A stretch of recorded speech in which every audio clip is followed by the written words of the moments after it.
It's me, Ari Dosset, in Colin Rashid. I'm an anthropologist and sociologist. Subscribe to this channel, share this video, hit the like button, donate with the links below, become a member of the channel too. Thank you very much. Listen, there is this movement going on in the world right now. It kind of began in 2015, a kind of revival of it, and it's this push towards conservatism, right-wing conservatism. And I made a video and a live stream before addressing the dangers of it. There's also this thing called conservative dating. First of all, where does dating come from? In the past, when a man went to a prostitute to have a meeting, to hook up, he would have to book that meeting ahead of time. So he would go out on a date. That's what it meant, going out to date. Later, the term dating became common for people messing with each other sexually without any long-term commitment. So dating itself has its origin in prostitution. So conservative dating would then mean, just like in the past, we go into a prostitute with an appointment. And when you look at what people call dating today, isn't it exactly the same thing? You have certain meetings where you shower the woman with gifts, and then suddenly you have some sex at some point. And some women would hold for a little while, but till they give it up. Hey, I'm being real over here. Sexual relationships should be community-oriented. Then they're safe. The moment it's there for you to, escape or to be left alone, it's prostitution. It's sexual pollution, simple as that. So now, you have conservative dating apps out there. Why would people join a conservative dating app? Because they think, I'm going to find a sex partner that conforms to my values. Conforms to my values, I mean. It confirms, and my values conforms to them. But okay, what are the conservative values? Hard work, self-reliance, sovereignty, the death penalty, Christian norms and values. You can label a lot of stuff as conservative values. But what does conservatism comes down to? It comes down to doing things as they used to be. That's the whole idea about being conservative. The whole name conservative means you conserve. The way things used to be, you keep them. So certain things worked in the past, and you want to go back how things worked in the past. So conservatism is focused on the past, not on the present.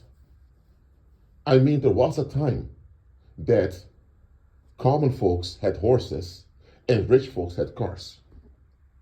It was in the beginning of the 20th century. Even to some extent, even in the beginning of the 19th century, where they began. Today, the majority of common folks have cars, and it's rich folks mainly having horses. So things change.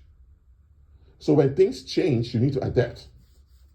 Now, there was a time that beating your children was just accepted. Children were seen as your property if you were the father. But you had a lot of adults growing up with trauma and turning into violent monsters. So, eventually, after the Second World War, and it came out that a lot of the perpetrators in the Second World War and the people that got along with it had deep-rooted childhood trauma. So, it became clear that child abuse must be acknowledged as abuse. Just like you won't just hit an adult if you disagree with them, the same you shouldn't hit a child, just because they don't give you your way. So in the past, child abuse happened and the public would deny it happened. And they would blame the victim if the victim ended messed up in life. It even went so far that there were times sexual molestation happened, people covered it up too. And guess what? Covering up child abuse, as well as child molestation, in the past, it used to happen. And it worked. People were at ease. Does it mean now we have to go back to that? If you ask conservative, they would say, well, at least people had respect, but then they'll come with excuses. Slavery worked. Does it mean now we have to go back to slavery? I mean, just think about it. Conservatives have the mentality, if it's not broken, don't fix it. Okay, a chainsaw works. Okay, so you don't have to fix it. A mobile phone works, you don't have to fix it. Okay, that's obvious. Okay, a brothel works. Sex trafficking works. It gives ease to the community. So should we endorse it then? You see what I mean? That's why even conservatives amongst each other often cannot agree on what to preserve and conserve. Because a conservative from India has a different view of what's conservative than a conservative from the United States. And let me say, a conservative from California has a different attitude towards conservative values than a conservative from the state of New York. You see what I mean? So conservatives, the main thing they have in common is they're fighting the liberals.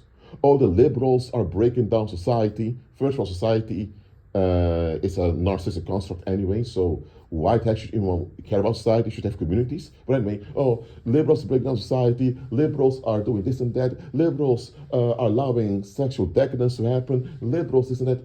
They're all going off at the liberals. There's even this dating app, I forgot the name of the app, where you have this European guy was promoting the app, and it also goes off at the liberals. My thing is, what are the conservatives offering as a solution? How are they going to solve issues? I mean, throughout history, when you look at, for example, Europeans, you had orphans. It continued to happen a lot in European history that parents abandoned their children. It was a big problem. And prostitution, women forced into prostitution because nobody looked after them, was also a problem. Women being abandoned. And at those times, there were no liberals in charge. Everything was conservative. But still, you had these big problems. All the way up till the 1980s, for example, till the 1980s in Britain, you had women being hookers on the streets because that's the only way they could have afforded to pay rent or anything else, because there were no actual provisions accessible to them to live. I mean, that's embarrassing. And you also had this serial killer back then killing a lot of these prostitutes. Now, just think about it. Children being abandoned and women being neglected. It's something that happened a lot. I'm talking about European history right now because that's obvious it happened. What did conservatives back then in the past do about it? Absolutely nothing. Liberals came, and liberals pushed the agenda for abortion. That if you don't want a child, just you can terminate the pregnancy and then move on. Conservatives went against that, saying all human lives are valuable. Okay, if you say human life is valuable and human life starts in the womb, okay, then when the human life is born, you should take responsibility for it. But what do conservatives say? Well, where's the father? It's not my child, it's their responsibility, or responsibility of the parents raise the children. Hold on. You can't say you value life, but at the same time, you abandon life when it's born. Now you want to throw responsibility elsewhere. You can't say you value human life at the same time you endorse industries like the military that's designed to kill people. If you value life, you don't become killers by killing killers through the death penalty. So conservatives, when you look at it overall, by the way, if you identify as conservative, and this does not apply to you, that means you're just identifying with the movement. I'm just calling out what conservatism really is. Some of you have a wrong idea of what conservatism really is. And listen, I'm an anthropologist. I look deep into stuff. I don't just look at the media and say, oh, that label's conservative, so it must be conservative. No, I do my research and look into it. And let me tell you, conservatives never offered any solutions. Whether we're European conservatives or we're conservatives from Asia, they never offered solutions. They only had mechanisms to hide the dysfunction. And when you really look at it, that's what conservatism is promoting now, hiding the issues. Oh, it's none of your business. Oh, it's we decide. This whole none of your business, privacy, private lives thing is actually a way of them telling you, don't hold me accountable. Let me escape in ease. That's all it is. Conservatives never solved anything. They only use violence to cover up the failures of the community. Am I saying that liberals are heroes? Absolutely not. Liberals did a lot wrong. The only thing about liberals is they admit that there are issues, and they also admit that they can't solve the issues. They do admit the issues are there, and we have to deal with them. Conservatives, their thinking is, if you don't see it, it doesn't exist. And if it doesn't exist, you don't have to deal with it. So keep it out of our face, keep it away from us, leave us alone, because if you put it in our face, now we have to deal with it. That's how conservatives work. So conservatives are not really pro-life as they claim they are. If they are really pro-life, they would be engaging life to the full and dealing with all the issues in life. And admit that as a human species, we need one another on the earth. They wouldn't hide in these things called nation states or private lives, boundaries, all of that. Are conservatives really pro-life? Well, actually, the proof is there. They're not. By the way, I'm not defending liberals over here. Absolutely not. I'm just saying, just because someone is attacking a wrong party doesn't mean that they are right.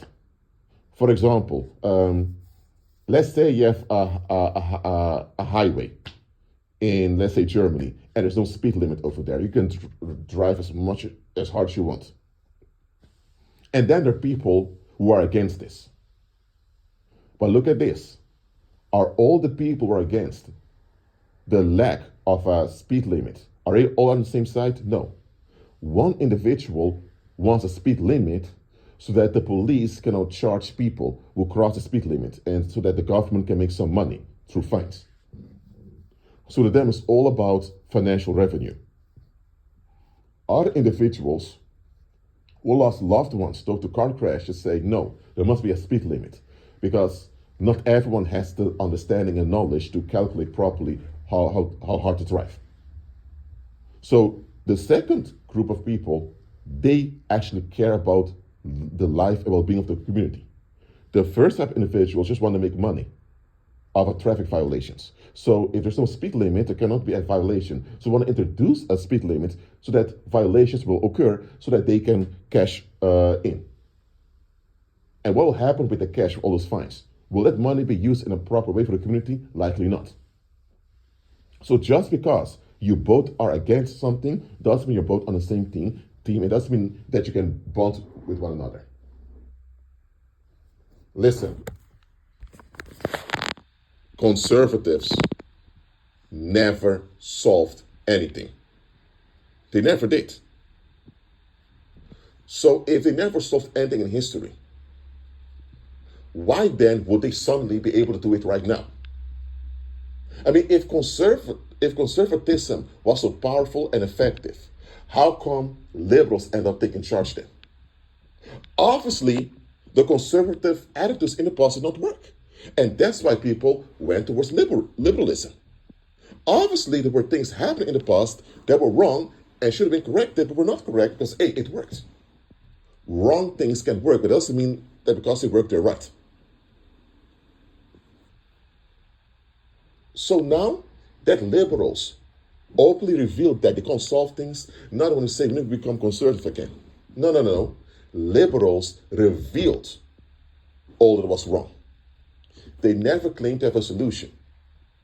But conservatives deny what's wrong, and if a dysfunction comes out, they want to find a bad guy to punish and move on. Not really move on, to continue like nothing happened. So conservatives don't really move on. They don't. So, yes, there's a lot of sexual pollution going on in the Western world right now. But going to a conservative dating app will not solve it, because a lot of these conservative people there, they're hiding their horrible past. Some used to be deep into the nightlife, and now they act like women were so clean. Now, if they became clean because they're renovated, whatever, okay, that's good. But they still have to be open that they were not always like that. But are all of them who are reformed are going to say that and be open about it? Likely not. Because if a lot of women who were loose in the world and suddenly became believers, suddenly they're ultra-conservative. as if they were always like that. That's kind of deceptive. Then you have men who have hidden sexual issues they don't talk about. But they get along with the conservative thing because, hey, that's how they were raised. So are you guaranteed with a conservative dating app, for example, that you'll find the proper partner that you're safe with? No, you're not. No, you're not. Just like any other dating app, you're swiping and swiping. You have the same supermarket mentality as you have in any other app. Whether you're on Tinder or a conservative dating app, it's still a supermarket mentality. You are selecting based on your preferences. And often you don't even examine your own preferences. The reason I'm making this video is we as believers have to stop endorsing movements because they attack what we can't stand. Just because the conservative movements are attacking some of the sexual harm that liberals are giving up us, that does not mean that they are automatically a good movement or that we should team up with them or we should identify with them.